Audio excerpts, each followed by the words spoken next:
बिस्मिल्लाहिर्रहमानिर्रहीम। शुरू अल्लाह के नाम से जो बड़ा मेहरबान और नहायत रहम करने वाला है। अस्सलामु अलैकुम। 8 ऐसी बातें जो ज़िंदगी में बहुत ही फ़ायदेमंद हैं। अगर खामोशी चाहते हो तो वक्त पर इबादत करो।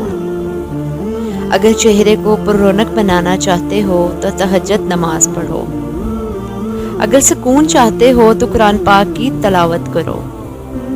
अगर सेहत चाहते हो तो रोज़ा रखो। अगर मुसीबतों का हल चाहते हो तो इस्तग़फ़ार करो। अगर बरकत चाहते हो तो दुरूद शरीफ पढ़ो। अगर मुश्किलात ख़त्म करना चाहते हो तो ला हौला वला कुव्वता इल्ला बिल्लाह पढ़ो।